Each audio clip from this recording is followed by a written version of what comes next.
Assalamualaikum warahmatullahi taala wabarakatuh. Bismillahirrahmanirrahim. Alhamdulillahirabbil alamin. Wassalatu wassalamu ala asyrafil anbiya'i wal mursalin wa ala alihi washabbihi ajma'in. Qala rabbi shrah li sadri wa yassir li amri wahlul 'uqdatam min lisani yafqahu qawli. Baiklah, syukur anak-anak. Kita berjumpa lagi kali ini dalam video pelajaran sirah kita, sirah tahun 1. Hari ini kita nak sambung tajuk yang kita belajar dalam video sebelum ni, iaitulah tajuk peristiwa penting yang berlaku. Dalam video sebelum ni ataupun dalam pembelajaran yang sebelum ni, anak-anak didedahkan ataupun berkongsi dengan ustaz tentang peristiwa-peristiwa penting yang berlaku, yang ada dalam buku kita ni. Ada 4 peristiwa penting yang berlaku yang kita dah belajar dalam video sebelum ni, iaitulah yang pertama, peristiwa penyucian hati Nabi Muhammad sallallahu alaihi wasallam. Kemudian peristiwa yang kedua, iaitulah peristiwa kewafatan ibu Nabi Muhammad sallallahu alaihi wasallam. Kewafatan ataupun meninggal dunia, ya. Baik, peristiwa yang ketiga yang kita belajar sebelum ni, iaitulah pekerjaan Nabi Muhammad sallallahu alaihi wasallam. Kita dah bincang sebelum ni pekerjaan Nabi Muhammad masa baginda masih kecil, ya. Baginda bekerja membantu bapa saudaranya dengan mengembala kambing dan juga membantu bapa saudaranya berniaga. Okey, jadi dalam video kali ini, hari ini, kita nak sambung peristiwa yang keempat, iaitulah perjalanan Nabi Muhammad sallallahu alaihi wasallam ke negeri Syam kali pertama. Anak-anak boleh rujuk buku teks sirah pada muka surat 60. Kalau tengok muka surat 60 ni, pada gambar kartun yang ada tu adalah satu suasana di mana seorang ustazah sedang mengajar anak-anak muridnya. Baiklah, mari kita sama baca sama-sama. Anak-anak semua rujuk buku sambil dengar ustaz baca tulisan Jawi ni, ya. Nanti boleh bantu anak-anak untuk menguasai bacaan Jawi. Baik. Anak muridnya bertanya, anak murid yang lelaki ni tanya, "Ustazah, betulkah semasa kecil Nabi pandai berniaga?" Ustazah dia jawab, "Ya, betul. Nabi mula mengikut Abu Talib." Siapa Abu Talib? Bapa saudara Nabi lah, ya. Ya, Nabi mula mengikut Abu Talib berniaga ke negeri Syam sewaktu umurnya 12 tahun. Kemudian murid yang perempuan ni pula tanya. Ya, murid yang perempuan ni pula tanya, "Bagaimanakah Rahib Buhairah mengetahui Nabi Muhammad sallallahu alaihi wasallam adalah rasul terakhir?" Ustazah dia jawab, "Sebab beliau melihat tanda-tanda kenabian pada diri Nabi." Baik, siapa dia Rahib Buhairah ni? Mari kita tengok pada muka surat 61 untuk kita tahu siapakah Rahib Buhairah. Baik. Okey. Tajuk dia, bertemu dengan Rahib Buhairah. Baik, apakah kisahnya? Mari kita Tengok, anak-anak tengok sama-sama Ustaz baca, okey? Semak tau dalam buku teks masing-masing. Okey. Selepas datuknya meninggal dunia, Nabi Muhammad sallallahu alaihi wasallam dipelihara oleh Abu Talib. Yang ni semua kita dah tahu dan kita dah pernah belajar sebelum ni. Baik. Pada usia 12 tahun, Nabi Muhammad sallallahu alaihi wasallam telah pergi berniaga ke Syam bersama rombongan dagangan bapa saudaranya Abu Talib. Masa umur Nabi 12 tahun, baginda ikut rombongan bapa saudaranya untuk berniaga ke negeri Syam. Baik, apa berlaku seterusnya? Ustaz ataskan sikit layar ni, nanti dia ganggu masa kita baca. Okey, situ. Baik. Ketika sampai di Busra ni satu kawasan lah, nama satu tempat lah ya. Ketika sampai di Busra, rombongan itu berhenti rehat berhampiran dengan sebuah gereja dan bertemu dengan seorang rahib bergelar Buhairah. Rahib ni maksudnya paderi lah ya, yang jaga gereja tu. Nama sebenarnya ialah Jirjis. Nama Buhairah ni gelaran dia. Nama sebenarnya ialah Jirjis. Okey. Kemudian Rahib Buhairah telah melihat keajaiban pada rombongan Abu Talib, lalu beliau menjemput dan menjamu semua ahli rombongan tersebut.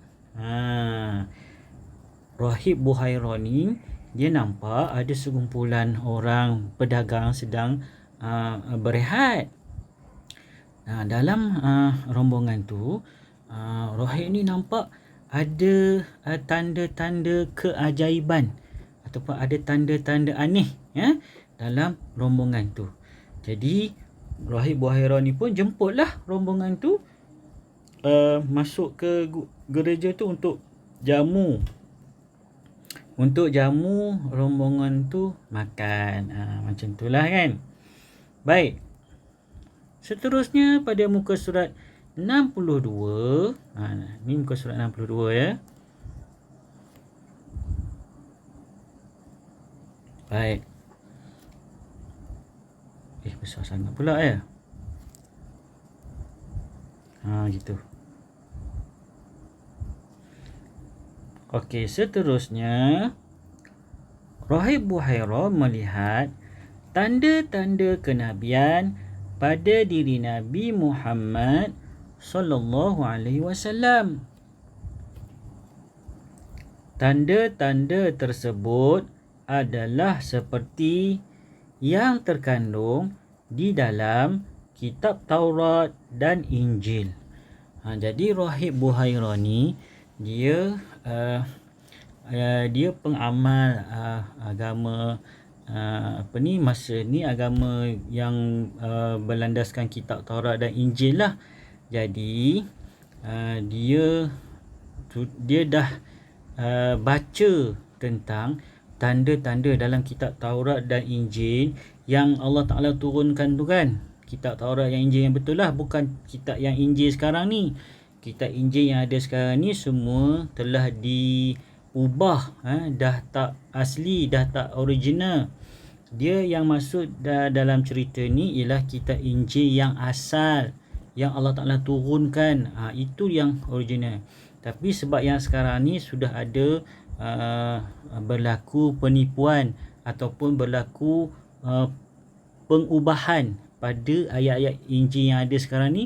Jadi kita Injil yang sekarang ni kita tak boleh nak pegang lah ya, sebab ada perubahan yang dibuat oleh orang-orang Kristian yang sekarang ni. Yang dalam cerita ni dia bagi tahu kitab Injil yang asal, ya, kitab Injil yang asal. Jadi dalam kitab Taurat dengan kitab Injil ni Allah Ta'ala dah ceritakan melalui nabi-nabi sebelum ni yang akan datang pada satu masa nanti, pada akhir satu masa nanti, utusan Allah yang terakhir, ya, nabi yang terakhir akan datang. Jadi adalah dia cerita tanda-tanda nabi tu. Jadi Rahib Buhairah ni dia dah baca dah, dia dah dapat dah maklumat yang akan datang seorang nabi. Itu sebabnya masa dia nampak rombongan yang berhenti berehat tadi, dia terkejut. Dia nampak, dia kata ada tanda-tanda yang aneh dalam rombongan ni. Dan yang lebih dia terkejut ialah ada tanda-tanda kenabian pada Nabi Muhammad SAW.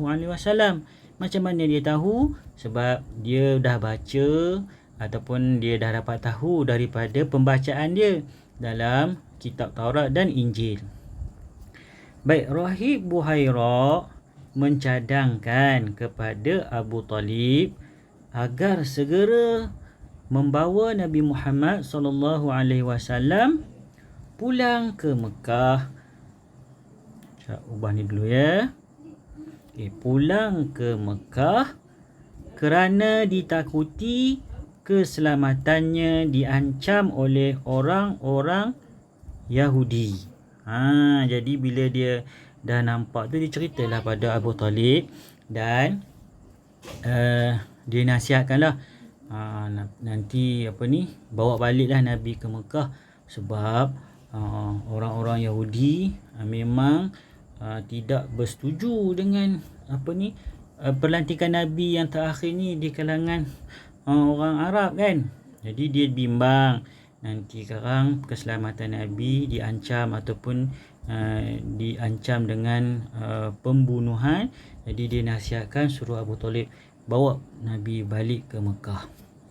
Baik. Kemudian